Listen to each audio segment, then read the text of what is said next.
Shalom, shalom bien-aimés dans le Seigneur. Immense est notre plaisir de savoir que vous êtes partout dans le monde en ce net moment en train de suivre ce puissant séminaire Prayer Room World dans nos plateformes Prayer Ministries Official.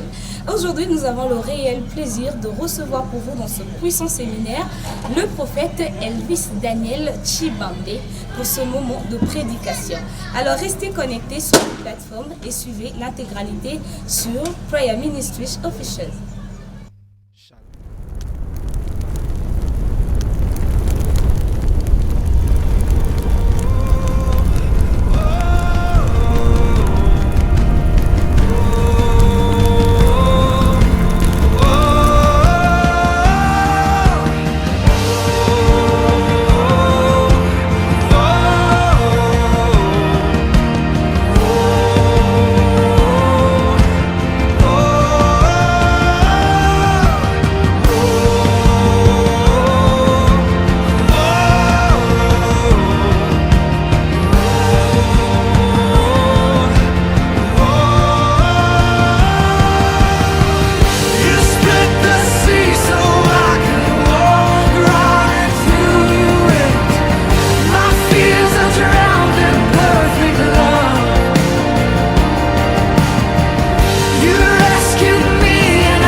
Shalom, peuple des dieux, connectez-vous, le prophète est déjà en ligne, partagez la vidéo, nous débutons déjà dans quelques minutes, donc invitez nombreux dans ce grand séminaire, donc partagez, et pendant que vous êtes en train de partager, je veux vous demander, vous pouvez juste écrire dans vos écrans, donc le prix du sacrifice de la mort de Jésus sur la croix.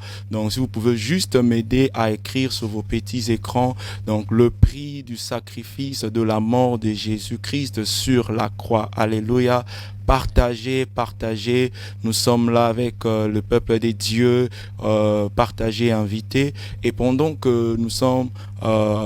on veut commencer ces instants. Nous voulons commencer par la prière et la servante de Dieu, Déborah, donc il va nous aider de nous conduire ces temps, de recommander la parole de Dieu, de recommander nos cœurs au nom puissant de Jésus.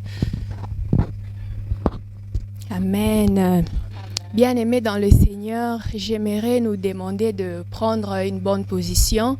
Avant de remettre le micro au prophète, je vais nous conduire dans un moment d'intercession. Amen. Nous allons intercéder pour ces instants car je crois fermement que cette soirée n'est pas comme toute autre. C'est une soirée de gloire, c'est une soirée d'impactation, c'est une soirée de visitation. Et laisse-moi te dire que ce soir, Dieu nous fera énormément du bien. Mais en un seul accord, j'aimerais assez que tu puisses disposer ton cœur. Tu vas ouvrir ta bouche, on va prier.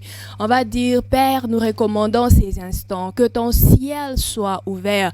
Comme les apôtres dans la chambre haute, ils étaient en un seul accord et ils étaient en train de prier. Et à cause de leur unité, lorsqu'ils étaient en train de prier, je vois dans la Bible, la parole nous parle du Saint-Esprit qui était descendu.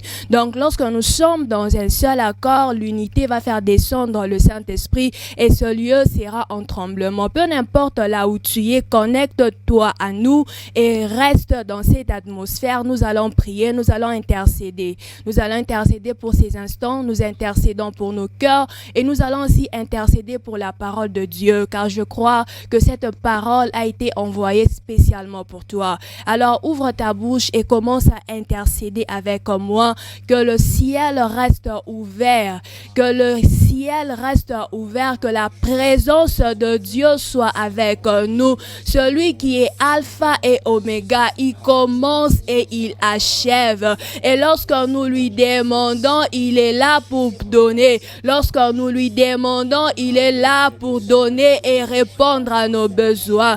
Éternel Dieu de gloire, en ce moment, nous venons nous abandonner entre tes mains. Nous sommes en train d'intercéder pour le culte de ce soir. Tout ce que nous demandons, c'est que ton ciel soit ouvert. Tout ce que nous demandons, c'est que ta présence soit avec nous. Tout ce que nous demandons, c'est que ton esprit soit avec nous. Nous sommes là, nous sommes assoiffés. Nous sommes là, nous sommes assoiffés. Nous soupirons près de toi. Alors que la Bible déclare, lorsque nous nous approchons du trône de gloire, nous devons nous approcher avec assurance. Seigneur, ce soir, nous nous approchons avec détermination. On est seul accord comme les apôtres dans la chambre haute. Nous demandons la plénitude du Saint-Esprit. Nous demandons ta présence en abondance, que l'atmosphère soit saturée et que nos cœurs, Seigneur, soient remplis. Viens combler le vide dans le cœur de ma soeur et de mon frère pour que nous puissions recevoir ce que toi tu as préparé, tu as planifié pour la soirée d'aujourd'hui. Raison pour laquelle nous levons nos voix, raison pour laquelle nous soupirons. Oh, la Bible déclare comme une biche qui soupire près de courant d'eau. C'est pour la vie que la biche soupire, mais ce soir nous soupirons auprès de ta présence. De sang en ce lieu, de sang en ce lieu, que cette soirée ne soit pas comme toute autre soirée, mais que ce soir, la vie de ma soeur soit délivrée, la vie de mon frère soit touchée, mais que ce soir, Seigneur, au travers, Seigneur, de cette soirée, que les choses se passent selon ta volonté, car je sais une chose, là où tu es, Seigneur, ce n'est que ta volonté qui se passe. Là où tu es, là où tu règnes, oh Dieu, ce n'est que ta volonté divine qui se passe. Oh, alléluia. Bien-aimés dans le Seigneur, nous sommes en train de monter dans la prière. La Bible déclare dans le livre de Psaumes que dans leur temps de détresse, dans leur temps d'angoisse, il leur envoya la parole. Oh, quand je lis ces versets, je me demande pourquoi est-ce que Dieu avait envoyé la parole. Mais les gens étaient en train de souffrir, il pouvait leur envoyer l'argent, de l'or. Mais Dieu avait décidé d'envoyer la parole. Parce que le livre de Jean nous donne un éclaircissement. Il dit qu'au commencement était la parole et toute chose a été créée au travers de la parole. Laisse-moi te dire que la parole de ce soir est une parole qui vient créer quelque chose de nouveau dans ta vie. Et c'est pourquoi j'aimerais que tu puisses prier pour cette parole, car cette parole a un mandat divin dans ta vie. Laisse que cette parole vienne accomplir le message pour lequel Dieu est en train de l'envoyer. Alors tu vas élever ta voix, tu vas prier, tu vas dire Seigneur, que cette parole vienne toucher ma vie. Que cette parole, que je n'écoute pas seulement, mais que ça vienne transformer ma vie. Que cette parole vienne délivrer ma famille. Que cette parole apporte quelque chose de nouveau que je n'ai jamais expérimenté. Car la Bible déclare au travers de cette parole, toute chose a été créée. Et laisse-moi te dire que cette parole, c'est Jésus. Alors élève ta voix et commence à intercéder pour la parole. Oh Dieu de gloire. La Bible déclare que c'est au travers de ta parole que tu as tout créé. Je prie Dieu. La Bible me dit que lorsque toi tu envoies ta parole, tu ne l'envoies pas en vain. Tu envoies ta parole avec un message bien précis. Oh, tu envoies ta parole comme la pluie qui descend. La Bible déclare la pluie ne descend pas sur la terre et rentrer au ciel sans pour autant accomplir la mission pour laquelle tu l'envoies. Et je crois que cette parole, cette pensée divine a une mission dans la vie de mon frère, dans la vie de ma soeur. C'est pourquoi je prie que cette parole, Seigneur Dieu de gloire, soit ointe au nom de Jésus. Que cette parole vienne bouleverser les choses. Que cette... That's the life of my mother. That's the life of my father. In the name of the Lord Jesus. Fais-le pour ta gloire, Seigneur. Fais-le pour ta gloire. Fais-le pour ta gloire. Fais-le pour ta gloire. Au nom de Jésus. Fais-le pour ta gloire, Seigneur. Fais-le pour ta gloire ce soir. Nous te les demandons Seigneur, au nom de Jésus, que ça puisse changer et transformer nos vies, que ça puisse créer, que ça puisse changer, au nom de Jésus-Christ. Oh Père, nous te bénissons, car tu es en train de le faire maintenant. Seigneur, je prie, même pour l'instrument que toi tu vas utiliser ce soir, au nom de Jésus. Oh Seigneur, Père, je te bénis pour ces instants. Oh, que ta parole soit ouette, que ta parole touche la vie de mon frère, que ta parole touche la vie de ma soeur, que ta parole touche la vie de ma mère et de mon père. Éternel, je prie pour ton instrument que toi tu t'es choisi. Seigneur, que cet instrument soit rempli de l'esprit de la sagesse divine pour mieux communiquer ta pensée ce soir. C'est au nom de Jésus qu'on a ainsi prié et nous disons Amen. Amen.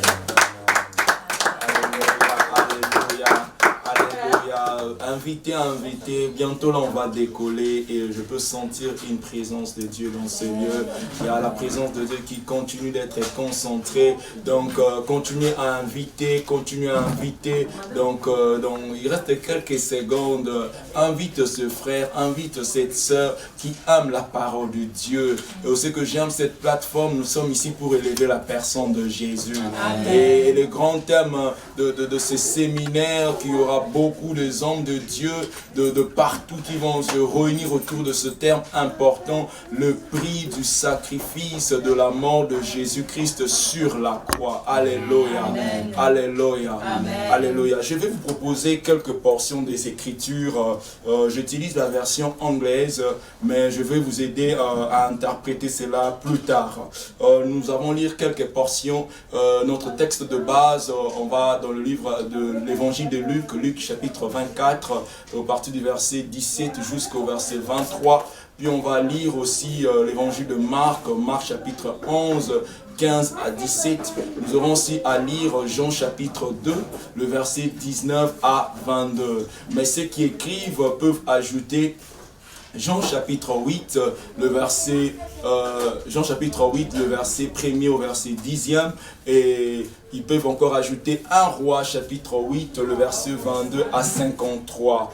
Alléluia. J'étais en train de dire, je veux lire 3 textes, mais on a ajouté deux autres textes pour nous aider à la compréhension de la parole de Dieu. Et on peut aussi ajouter Jean chapitre 20, le verset 24 au verset 29. Je lis Jean chapitre 2, le verset 19 à 22. J'utilise la version New King James. The Bible says, Jesus answered and said to them, destroy this temple, and 3 days I will raise it up. Then the Jews said, he has taken 46 years to build the temple, and you will raise it up in 3 days. But he was speaking of the temple of his body. Alléluia. Nous allons passer lire Marc chapitre 11, le verset 15 à 17.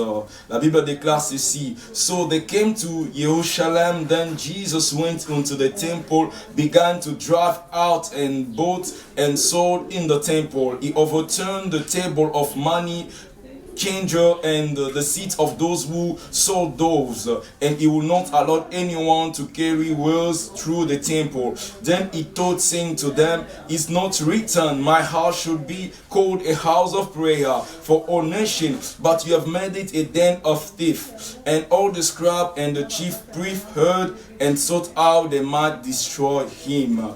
On va clôturer dans Luc chapitre 24. Luc chapitre 24, pour ceux qui sont lecteurs des Écritures, ils comprennent, il s'agit de l'histoire de disciples qui se dirigeaient dans le chemin d'Emmaüs. Luc chapitre 24. The Bible says, le verset 13, on va s'arrêter au verset 27. The Bible says, now behold, 2 of them were traveling that same day to the village called Emmaus, which was 7 miles from Jerusalem, and then they talked together all of these things which had happened. So it was while they conversed and reasoned that Jesus himself drew near and went with them, but their eyes were restrained, so that they did not know him. And he said to them, "What kind of conversation is that you have with one another as you are walking and are sad?" Then the one whose name was Cleopas answered and said to him, "Are you the only stranger in Jerusalem that have not known the things that happen in this day?"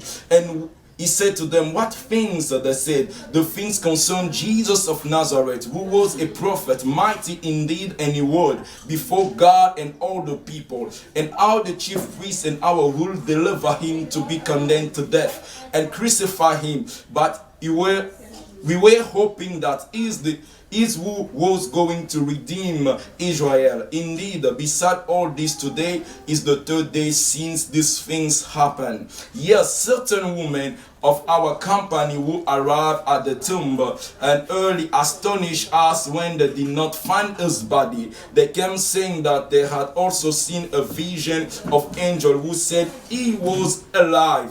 And a certain of those who were with us went to the tomb and found it just as the woman said, but him he did not see him. Then he said to them, "O foolish one." Je veux sauter directement le verset 28. Then they drew near to the village where they were going, and he indicated that he would have gone further, but they constrained him, saying, "Abide with us, for it's towards evening, and the day is fast spent." And he went and stayed with them. Now it came to pass, and he sat at the table with them. Then he took the bread and blessed it and broke it and gave to them, and then their eyes were open. And verset 32, then they said to one another, "Did not our heart burn with while he was talking with us on the road, and while he opened the scripture to us?" So they rose that very hour and returned to Jerusalem and found the 11 to those who with them gathered together, saying, "The Lord is risen." Est-ce qu'on peut acclamer la parole du Seigneur? Alléluia, alléluia. J'aimerais introduire ces grands thèmes de notre séminaire. Le prix du sacrifice de la mort de Jésus à la croix. Alléluia. Mais avant d'entrer dans le vif de notre message, j'aimerais dire un grand merci au pasteur Israël et à toute l'équipe de Prayer Room World. Donc, vous faites un grand travail. Donc, et je bénis Dieu pour la main dans tout ce que vous êtes en train de faire. Je dis aussi un grand merci au pasteur Sébastien pour ce thème vraiment très inspiré et très profond, et je crois que Dieu a mis une facette de ce message au travers de moi. Alléluia. J'aimerais introduire d'abord notre grand thème avec l'aide de l'évangile de Marc. Alléluia. On a lu Marc, mais avant que je entre dans ce texte, premièrement, j'aimerais dire une particularité de l'évangile de Marc. Lorsque vous lisez l'évangile de Marc, Marc est vu comme l'évangile de la souffrance. Marc est vu comme l'évangile du sacrifice. Et ce que j'aime, notre grand thème parle du sacrifice. Alléluia. Et lorsque vous étudiez Marc, contrairement à d'autres évangiles de Luc, de Matthieu et de Jean, vous allez remarquer quelque chose, peuple des dieux. Donc l'évangile de Marc est le seul évangile qui n'a pas recorde la généalogie de Jésus. Lorsque vous étudiez l'évangile de Marc, qui est surnommé aussi l'évangile de la souffrance ou l'évangile du service, parce que Marc présente Jésus comme le serviteur souffrant. Et dans cet évangile, il n'y a pas de biographie. Matthieu présente la généalogie royale de Jésus. Lorsque vous parlez dans Luc, Luc présente la généalogie humaine de Jésus. Lorsque vous parlez dans Jean, Jean présente la généalogie divine de Jésus. Mais lorsqu'on arrive dans Marc, il n'y a pas de généalogie. Dans cet évangile du sacrifice, dans cet évangile des actions, des actes de Jésus, on ne trouve pas une biographie. Parce qu'il y a un message caché derrière l'évangile de Marc, comme je évangile déclaré sur toi. Il y a un message prophétique derrière l'évangile de Marc. Ce que Marc voulait dire, lui qui est concentré sur le sacrifice, comme nous ce soir, on va tourner autour du sacrifice. Ce que Marc voulait nous véhiculer comme message caché, que lorsqu'il s'agit du sacrifice de Jésus à la croix, Dieu n'a pas besoin de notre généalogie. Lorsqu'il s'agit du sacrifice de Jésus à la croix de Golgotha, oh, les problèmes de génétique tombent. Les problèmes de race ne sont plus de blocage. Oh, j'aimerais dire à quelqu'un, tu parles anglais, swahili, que tu sois n'importe quelle terre, lorsqu'il s'agit du sacrifice, c'est ouvert à tout le monde. Amen. Ça cherche seulement quelqu'un qui a la foi. Oh, j'aimerais demander au peuple de Dieu, ces choses sont disponibles pour ceux qui ont la foi. Amen. Pendant que nous sommes en train de parler sur le sacrifice ultime, le prix du sacrifice de la mort de Jésus à la croix, oh, j'aimerais dire à quelqu'un, il ne s'agit pas de d'où tu viens, il ne s'agit pas de ta biographie, mais ce qu'il s'agit ici sont de gens qui ont la foi. Alléluia. Amen. Alléluia. Amen. Mais nous ne pouvons pas comprendre ces grands thèmes, le prix du sacrifice de Jésus-Christ sur la croix, sans certains éléments. Alléluia. Amen. Et c'est là où ça me conduit dans notre sous-thème de ce soir. Alléluia. Amen. Et les sous-thèmes que Dieu a mis en moi, c'est de parler sur les actes significatifs de Jésus. J'aimerais que nous puissions comprendre le prix que Christ aille à payer, le sacrifice de Jésus à la croix à l'aide de ces actes. Et l'Esprit de Dieu aille de toucher, que je veux toucher sur 4 actes. Ces actes sont des actes rares dans les Écritures, mais ça va nous aider à véhiculer des messages importants de Jésus. Et le premier acte que j'aimerais commencer ce message, ça se trouve dans Jean chapitre 8, le verset 1 à 10. Vous serez d'accord avec moi, le lecteur de la Bible, vous serez d'accord avec moi, pasteur, théologien, bibliste, que l'un de rares versets, ou je peux dire le seul verset là où parle que Jésus écrit, c'est dans Jean 8. Amen. Et le seul verset, il n'y a aucun verset dans les Écritures qui parle sur les écrits de Jésus. Mais dans ce texte ici, on parle que Jésus s'est mis à écrire. Amen. Mais ce que j'aime, la Bible déclare, il s'est mis à écrire sur le sable. Alléluia. Et cela m'attira encore à étudier cet acte de Jésus. Parce que si c'est le seul texte que Christ est en train d'écrire, alors ça doit être le fruit de notre recherche. Amen. Alléluia. Si c'est le seul texte qui parle là où Christ a à mettre ses écrits, on doit faire de sujets de recherche sur ça. Et ce que j'aime, le contexte que Christ est en train d'écrire, c'est un contexte de procès, my God. Le contexte que Christ est en train d'écrire sur le sable, c'est un contexte de jugement. La Bible déclare, on a y apporté une femme, on l'a y à l'attrapant flagrant de lui d'adultère. Et la Bible déclare, lorsqu'on a commencé à lever des accusations, Christ se mit à écrire. Alléluia. Ils augmentaient les accusations, Christ s'arrête et se mis à écrire. La Bible ne déclare pas Christ est en train d'écrire avant. La Bible dit ils sont venus et lorsqu'ils ont commencé à poser leurs problèmes, ils ont commencé à insister, à accuser cette femme, il s'est mis à écrire. Oh, ce texte ici, ce acte de Jésus est très significatif dans ces cas de procès pour comprendre le prix qu'il a payé à la croix. Oh, ce texte ici nous parle en même temps de la justice de Dieu, aussi de l'amour de Dieu. Oh, lorsqu'il est juste, il se met à écrire. Amen. Mais son amour nous pousse à écrire cela non sur un rocher mais sur le sable. Amen. Ce que j'aime lorsqu'il écrit sur le sable, c'est dans les oubliettes. Amen. Sa justice autant que juste, il devait écrire les fautes, les accusations. Mais son amour, à cause du prix qu'il a payé à la croix, il devait mettre ça sur une matière qui ne conserve pas les écrits. Amen. Le sable ne peut pas conserver les écrits. Amen. Ce que j'aime, le Dieu de la Bible, il n'aime pas complanter nos erreurs. Ce que j'aime, le Dieu de la Bible, il est tellement amour qu'il n'aime pas contempler nos fautes, nos transgressions. C'est pourquoi lorsqu'il s'agit d'écrire, il note cela sur le sable. Alléluia. Amen. Le acte significatif de Jésus. L'un de ces actes, ce sont ses écrits sur le sable, dans un contexte de procès. Oh, j'aimerais déclarer à quelqu'un qu'on est en train d'accuser. J'aimerais déclarer à quelqu'un qu'il est dans un procès ou bien dans un jugement, où à la croix, il a écrit cela sur les oubliettes. Je suis venu dire à quelqu'un, à la croix, Christ a écrit écrit ton problème, il a écrit 2 accusations sur le sable et non sur un rocher. Jam, la Bible déclare, il écrit le nom dans le livre de vie. Mais lorsqu'il s'agit de nos fautes, il n'écrit pas sur un livre, mais il écrit sur le sable. À cause de son amour. Les écrits de Jésus sur le sable est l'un des actes significatifs qui explique le prix qu'il a payé à la croix. Alléluia.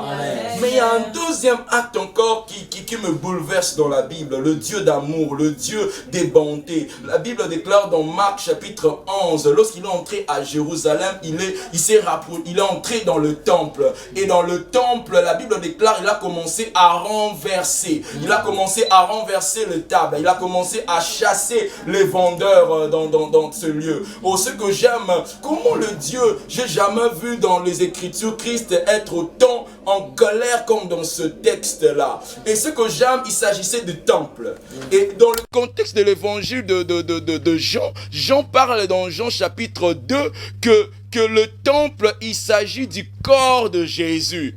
Il dit, il ne savait pas qu'il parlait de son corps. Oh oui, il ne savait pas que lorsque Christ dit, je veux détruire ce corps et je veux le reconstruire pendant 3 jours. Alléluia. Oh, j'aimerais dire à quelqu'un, il y a quelque chose de très significatif dans ce acte. Alléluia. Amen. Le corps de Jésus. Et lorsque vous lisez les Écritures, il n'y a que 2 textes qui montrent que Dieu aille à entrer et former les corps. Amen. Le premier corps que Dieu aille à former, c'était dans le jardin. Mais lorsque l'homme a péché, lorsqu'il s'agit de chercher un sacrifice, la Bible déclare dans Hébreu, il a voulu ni holocauste, ni sacrifice, mais il a formé un corps. Oh, je suis venu dire à quelqu'un, Dieu a formé un corps pour notre problème. Amen. Et ce corps a été livré comme un sacrifice à la croix de Golgotha. Amen. Mais ici, le texte nous montre clairement c'est Christ-là a commencé à renverser les choses. Lorsque le marché est venu se positionner dans l'église. C'est quoi cette image? Quelle est l'image significative de ce texte que veut nous faire comprendre ici? Amen. Ici, lorsque le temple, on voit le marché dans le temple, c'est l'image de l'abus de la grâce.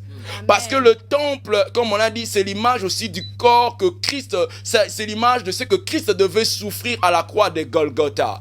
Amen. Mais ce texte nous montre clairement que le marché aille à infiltrer le temple et il aille à renverser les choses. Ici, ce que le texte nous montre, c'est que Jésus-Christ nous enseigne à côté de la grâce aussi marche avec le jugement. Amen. Comment le Christ qui est rempli d'amour se met à renverser les choses. Aujourd'hui, lorsque nous sommes en train de traiter sur le prix du sacrifice de la mort de Jésus à la croix, oh, j'aimerais faire comprendre à quelqu'un, pendant que nous sommes en train de ce texte, Christ nous fait comprendre qu'il y a un défaut de tomber dans le piège de l'abus. Parce qu'il y a beaucoup de prédicateurs de ce temps, on est en train d'abuser sur ce message. Amen. Mais Christ nous fait comprendre, à côté de la grâce, il faut faire attention. Il ne faut jamais marcher sur la grâce. On ne doit jamais marcher sur la grâce. Alléluia. Amen. C'est ce que ce texte nous veut dire. Lorsqu'il fait sortir les vendeurs, il fait sortir le marchand, il renverse le table qui était dans le temple, qui indiquait sa souffrance. Les temples, Jean nous dit, ça manquait que Christ, il parlait de son corps, il parlait du prix qu'il devait payer. Amen. Mais il y a eu l'abus, les ventes, le marchandise sont venus dans les temples. Oh, je suis venu dire à quelqu'un, ne marche pas sur la grâce de Dieu. Alléluia. Ne marchons pas sur la grâce de Dieu. Mais il y a encore une vérité très importante. La Bible déclare, c'est seulement lorsque Christ a mis l'ordre, c'est là où les malades sont venus et l'a guéri. Amen. Oh, je suis venu dire à quelqu'un, il n'y aura pas de réveil en dehors de la grâce. Amen. Il n'y aura pas de réveil lorsqu'on abuse la grâce. Amen. Oh, le réveil ne viendra seulement lorsqu'on va comprendre la valeur du prix qu'il a payé à la croix. Oh, pourquoi Christ n'a pas guéri le malade directement? Oh, pourquoi Christ n'a pas délivré directement à Jérusalem? Mais il a commencé d'abord à faire sortir les vendeurs. Il a commencé d'abord à faire sortir le marchand. Parce que là où il y avait abus, là où il y a abus, la grâce, le réveil ne peut jamais venir. Amen. Il y a un troisième acte très capital. Nous sommes en train de parler sur les actes significatifs de Jésus pour comprendre son prix. Amen. Parce que sans ces actes, c'est un peu difficile pour nous de saisir ce mystère. Le troisième acte se trouve dans Luc. La Bible déclare, lorsqu'il a rompu le pain, leurs yeux s'ouvrirent. Alléluia. Ce que j'aime dans ce texte, on ne parle pas des aveugles. Alléluia. Ce que j'aime dans ce texte, la Bible ne déclare pas lorsqu'il a rompu le pain, ils ont vu un ange. La Bible ne déclare pas lorsqu'il a rompu le pain, ils ont vu leur bénédiction. Mais la Bible déclare lorsqu'il a rompu le pain, ils ont pu reconnaître Jésus-Christ. Oh, le brisement du pain annonçait son œuvre à la croix. Ce que ce texte veut nous dire symboliquement, ce que ce texte véhicule comme message à l'église, c'est qu'on ne peut pas voir le Christ glorieux dans nos églises en dehors du message de la croix. C'est seulement lorsqu'on prêche la croix qu'on va voir Christ. Alléluia. Lorsque vous analysez ce texte, ils avaient marché déjà avec Jésus. Mais Jésus restait étranger devant eux. Oh, je suis venu dire aux leaders, Christ va rester toujours étranger à son église tant qu'on ne va pas prêcher ce qu'il a eu à faire pour nous. Tant qu'on ne va pas valoriser le prix qu'il a payé à la croix. Alléluia. On doit présenter, on doit rompre le pain, présenter son œuvre. Et c'est là où que les écailles tombent. On peut voir Jésus. Les Jésus qu'on veut vu, ce n'est pas le Jésus qui était né à Nazareth. C'était le Jésus glorieux. Oh, alléluia. Si on veut voir le Jésus glorieux dans nos églises, le pain doit être rompu. C'est-à-dire son œuvre doit être présentée. Alléluia. Et la Bible déclare, non seulement ils ont vu ce Jésus glorieux, ils ont pu identifier Jésus, mais la Bible déclare, ils sont allés évangéliser. Alléluia. Oh, les disciples d'Emmaüs sont devenus missionnaires à Jérusalem. Oh, je viens de déclarer à quelqu'un, oh oui, toi qui es peut-être disciple, toi qui voyages, je suis venu dire, dans le message de la croix se cache une mission. Alléluia. Lorsqu'on présente l'œuvre de la croix, lorsqu'on présente le prix de ce qu'il a fait à Golgotha, j'aimerais dire, l'esprit de la mission se réveille. Ces gens ici, ils vaguaient dans leurs préoccupations, mais lorsque il a rompu le pain, les yeux sont ouverts, ils sont rentrés comme missionnaires. L'esprit de la mission est réveillé en eux. Alléluia. Oh, je prie que l'esprit de la mission revient à l'église. Oh, pourquoi l'église est en dehors de la mission? Parce que le prix de sacrifice à la croix n'est plus prêché. Le seul message qui suscite de missionnaires, le seul message qui suscite la préoccupation, l'occupation à l'église dans sa mission, c'est le message du prix qu'il a payé. Parce que lorsqu'on se rend compte de ce qu'il a payé, on ne peut plus se taire. Les disciples de Maïs sont devenus missionnaires à Jérusalem. Amen. Je prie que quelqu'un puisse quitter dans ses occupations et puisse devenir missionnaire. Pendant que tu écoutes ce message, j'aimerais déclarer une vague à l'église comme que prophète. Il est temps, ce que j'aime, la Bible déclare, il a rompu le pain au temps du soir. Il n'a pas rompu le pain à n'importe quand. Autant que prophète, j'aimerais dire à l'église, le temps du soir n'est pas seulement le temps où le mal doit croître. My God. Le temps du soir n'est pas seulement le temps où l'impudicité va monter. Mais le temps du soir est le temps que nous verrons Jésus. Le temps du soir est le temps que la mission va revenir dans le cœur de l'église. Ils ont vu un Jésus glorieux dans le temps du soir. Alléluia. Oh, je prophétise que nous voyons au Congo, dans ce temps du soir de l'église, un Jésus glorieux au nom de Jésus. Les actes significatifs de Jésus, my God. Il y a un quatrième acte qui tire mon attention. Amen. La Bible déclare dans Jean chapitre 20, le verset 24 à 28, Christ présente ses mains clouées. Et il présente les côtés percés à Thomas. Oh, j'aimerais dire à quelqu'un, l'incrédulité ne tombe seulement lorsqu'on présente le main de Jésus. L'incrédulité tombera jamais à n'importe quel message. L'incrédulité de Thomas est tombée lorsqu'on a présenté le message de la croix. Lorsqu'il a vu que ce main qui était cloué, lorsqu'il a vu le côté, la Bible déclare, Thomas s'est prosterné. Alléluia. Amen. Mais il y a quelque chose encore d'important que ce texte nous montre. La Bible déclare, c'était 8 jours après. Mais avant, les autres ont essayé à convaincre Thomas. La Bible dit, mais il n'a pas cru. Il a dit, tant que je ne veux pas mettre mes doigts dans ce main troué, Tant que je ne veux pas mettre mes doigts dans son côte percée, je ne veux pas croire.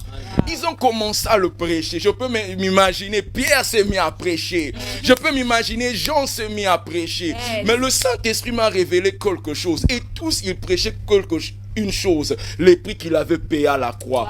L'accumulation de cette prédication a invité la présence glorieuse de Jésus. Oh, je suis venu dire à l'église du Seigneur, c'est seulement lorsqu'il y aura accumulation de la présentation de ce que Christ a fait pour nous, c'est là où il y aura un rendez-vous. C'est là où un Thomas peut avoir un rendez-vous avec Jésus. Le rendez-vous du ressuscité vers Thomas n'est pas le fruit du hasard, mais ça avait pris 8 jours. Et je suis convaincu, pendant 8 jours, on faisait que lui prêcher. Pendant 8 jours, on essayait de lui convaincre. Donc, dans cette réunion de prière, il y avait accumulation du message de ce qu'il avait fait à la croix. Et la Bible déclare, Jésus est venu. Il était venu uniquement pour Thomas. Je suis venu dire à un prédicateur, le temps est que nous saturons l'église avec le message de la croix. Amen. Les temps dans nos omissions que nous saturons nos réunions de culte avec ce qu'il a eu à faire à la croix. Oh, pour que sa présence glorieuse soit invitée parmi nous. Et plus l'incrédulité puisse tomber. Amen. Alléluia.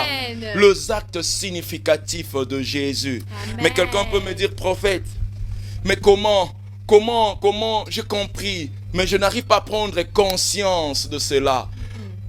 J'ai essayé, mais il m'arrive que le problème de la vie est tellement si palpable. Parce que nous sommes au Congo. Il y a de réalité. Comment est-ce que les problèmes de ma vie, lorsque je ne paye pas le loyer, c'est un problème qui est réel. Lorsque mes enfants sont chassés, le problème est réel. Comment, prédicateur, tu me parles d'être conscient de son prix à la croix? Comment je peux mettre cela en pratique dans ma vie? Alléluia. Oh, j'aimerais répondre à quelqu'un comme l'ange a répondu à Gabriel, c'est le Saint-Esprit. C'est le Saint-Esprit, lorsqu'il vient dans nos vies, il peut, avec ce message, il peut rendre le message de la croix plus réel que nos problèmes. Oh, je suis venu dire à quelqu'un, c'est l'œuvre de l'Esprit. Oh, surtout pour nous les Congolais, en particulier les Quinois, dans un pays qui encore, il y a beaucoup de choses qu'on veut voir. C'est pas possible sans l'aide du Saint-Esprit. Pour qu'on puisse être conscient du prix de Jésus à la croix, il faut que l'Esprit de Dieu puisse nous diriger. Il faut que l'Esprit de Dieu puisse nous saturer. Alléluia. Nous-mêmes, avec notre intelligence, avec notre théologie, ça ne sera pas assez. Parce que la misère est tangible au Congo. La misère est palpable dans mon pays. Mais le Saint-Esprit, alléluia. Le Saint-Esprit peut rendre le message de Jésus plus tangible que ta misère. Amen. Le Saint-Esprit peut rendre ces choses que nous sommes en train de parler plus tangibles. Et c'est ça ma prière. Alléluia. Amen. Les actes significatifs de Jésus. Lorsqu'il écrit sur le sable, lorsqu'il renverse, lorsqu'il rend le pain et lorsqu'il présente sa main trouée et son côte percée. Est-ce qu'on peut acclamer pour cette parole? Les actes significatifs de Jésus. Alléluia. Amen. J'aimerais qu'on puisse passer quelque temps en prière. Prier pour ce message. Alléluia. Amen. On veut prier pour les gens qui sont dans un contexte de procès. La réponse n'est pas avoir un avocat en dehors, mais la réponse est Jésus. J'aimerais prier pour quelqu'un, peut-être qui est en train d'abuser la grâce à cause de sa marche, qui est en train de marcher sur la grâce à cause de son péché. Oh, j'aimerais dire à quelqu'un qui peut-être dans ces cas comme de ses disciples, qui longtemps ils n'ont pas vu la gloire de Jésus dans leur marche. Oh, j'aimerais aussi prier à quelqu'un qui est tombé dans l'incrédulité. Est-ce qu'on peut prier ensemble? Est-ce qu'on peut prier pour ce message au nom puissant de Jésus? Seigneur, nous prions, Seigneur, sois le juge et sois l'avocat. Seigneur, nous prions pour ce message de ce soir, Dieu des gloires. Oh Seigneur, je prie que tu puisses faire sortir quelqu'un, oh Seigneur, de l'abus, Seigneur, de la grâce, de l'abus de son problème. Seigneur, je prie au nom de Jésus. Nous te les demandons ce soir. Korabashaya mandele brosheke, lebro soto yabasha. Seigneur, nous prions au nom de Jésus. Oh, je prie que le pain soit rempli. Seigneur, je prie au nom de Jésus. Oh, alléluia, alléluia, alléluia, alléluia. Korabashande le broshaka, ye korabababo shende le brosheka, masobro sukaya bashea. Au nom de Jésus. Alléluia. Il y a une dernière requête, j'aimerais qu'on puisse prier pour notre nation. L'Esprit de Dieu me met une pensée, me met une vision. J'aimerais qu'on puisse prier pour notre nation avant de clôturer ces instants. Particulièrement, je prier pour le chef de l'État. Parce que dans ma vision, je suis en train de voir comme un plan de l'ennemi, mais au sein de la famille de notre chef de l'État. Je suis en train de voir un plan de scandale de l'ennemi au sein de la famille du chef de l'État. Mais la parole de Dieu nous recommande de prier ceux qui sont élevés en dignité. J'aimerais qu'on puisse prier pour la famille du chef de l'État. Et dans la vision précisément, j'étais en train de voir une fille, une jeune fille. J'aimerais qu'on puisse prier pour le fils du chef de l'État, parce que je suis en train de voir de ces choses, je ne peux pas le dire ici, mais je suis en train de voir un plan de scandale. Mais est-ce qu'on peut annuler cela? Le diable veut déstabiliser. Oui, dans ces temps de transition, nous voulons casser tout plan de l'ennemi. Oh, dans ces temps qu'il y a quelque chose qui se passe, Seigneur, nous voulons détruire le plan du diable dans la famille du chef de l'État. Oh, Korabashaya, Mende Rebobobo Shaya, Sobra Kaiba Reboshi, Yesoda Rekayamashi, au nom puissant de Jésus. Korababa Idelebro Shekayamase, au nom puissant de Jésus. Au nom puissant de Jésus. Alléluia. Alléluia. Père éternel, je te bénis pour ce message. Seigneur, que ce message continue à travailler dans le cœur de ton peuple. Tu nous as parlé sur le prix du sacrifice de Jésus sur la croix. Tu as voulu que nous allons dans la direction des actes significatifs de Jésus. Tu nous as parlé lorsque nous sommes dans un contexte de procès. Tu écris nos transgressions sur le sable. Oh my God. Tu nous as parlé de ne pas abuser la grâce, de ne pas abuser le temple, parce qu'à côté de la grâce, il y a le jugement. Seigneur, tu nous as parlé par ce message, ô Dieu de gloire, c'est lorsque seulement on va rompre le pain qu'on peut voir le ressusciter dans nos églises. C'est lorsque nous pouvons rompre le pain que l'esprit de la mission peut encore se susciter en nous. Tu nous as parlé, Seigneur, c'est seulement lorsque nous allons présenter tes mains, oh oui, qui ont été trouées à la croix, présenter ta côte, que l'incrédulité de Thomas peut tomber. L'incrédulité des leaders peuvent tomber. Seigneur, tu nous as appris maintenant, lorsqu'il y a accumulation de messages, de le prix que tu as payé à la croix, ta présence glorieuse vient à la rencontre de Thomas. Seigneur, je prie, Seigneur, nous saturons nos vies par ce message. Seigneur, je prie que cette sémence ne soit pas ôtée au nom de Jésus. Seigneur, je déclare, Seigneur, comme ce message nous avons parlé, après cela, le réveil doit susciter. Je déclare tout celui qui va écouter le son de ce message, le son de ma voix, qu'il expérimente un réveil, qu'il expérimente la gloire, qu'il expérimente une rencontre. Au nom puissant de Jésus, Seigneur, nous avons demandé ces choses à l'aide de ton esprit, avec ton esprit. Au nom de Jésus, nous avons ainsi prié et nous disons Amen. Est-ce qu'on peut acclamer ce Dieu? Oh, vous avez été bénis, vous pouvez juste envoyer vos commentaires. Amen. Donc, Dieu nous a fait tellement du bien. Mais ma prière est que ce message puisse rester dans nos cœurs. Amen. Donc, on a parlé sur ces grands thèmes, mais on a essayé de comprendre le prix du sacrifice de Jésus par les actes significatifs. Et par l'ordre du Saint-Esprit, on a cherché dans les Écritures des actes rares de la Bible. Et l'un de ces actes, c'était les écrits de Jésus sur le sable, dans ces contextes de procès. L'un des actes, c'était de renverser le marchandise de marchands, de faire sortir les vendeurs. L'un des actes, c'était de rompre le pain au temps du soir. L'un des actes, c'est lorsqu'il a présenté sa main qui a été trouée à la croix de Golgotha et son côte percée. Que Dieu vous bénisse, que Dieu bénisse le pasteur Sébastien, bénisse le pasteur Israël et toute l'équipe, et que Dieu bénisse tous les orateurs. Nous vous aimons beaucoup au nom puissant de Jésus. Amen. Amen. On se voit à la prochaine.